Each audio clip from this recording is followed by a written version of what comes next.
அண்மை செய்தியை பார்த்து வருகிறோம்.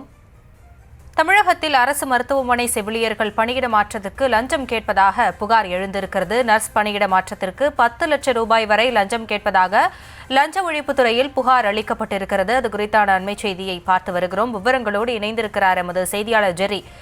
இது குறித்தான முழு விவரங்களை பதிவு செய்யலாம். வணக்கம்.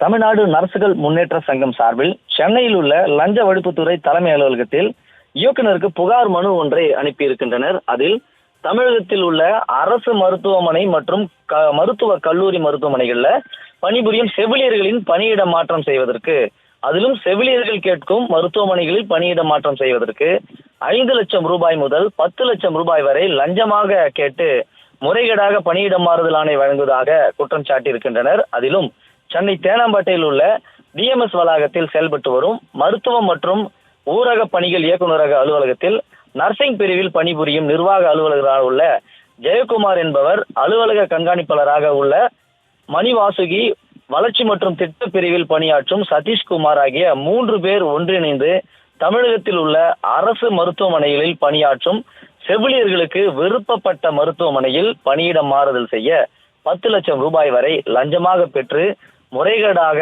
பணி மாறுதல் ஆணைகள் வழங்குவதாக அந்த புகார் மனுவில் தெரிவிக்கப்பட்டிருக்கிறது. லஞ்சம் பெறும் 3 அதிகாரிகள் மீதும் நடவடிக்கை எடுக்க கோரி டிஎம்எஸ் இயக்குநரை நேரில் சந்தித்து புகார் மனு அளித்தும் இதுவரை எந்த நடவடிக்கையும் எடுக்காத காரணத்தினால் இதுவரையில் இதுபோன்ற முறைகேடான பணி ஆணைகள் வழங்கி 50 கோடி ரூபாய் வரை பணம் சம்பாதித்துள்ளதாகவும் அந்த மனுவில் தமிழ்நாடு நர்சுகள் முன்னேற்ற சங்கம் குற்றம் சாட்டியிருக்கிறது.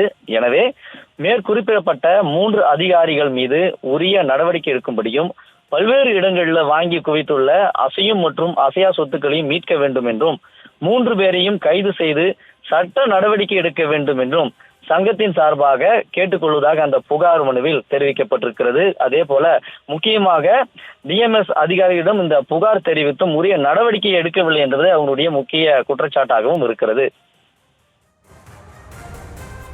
விவரங்களுக்கு நன்றி ஜெர்ரி.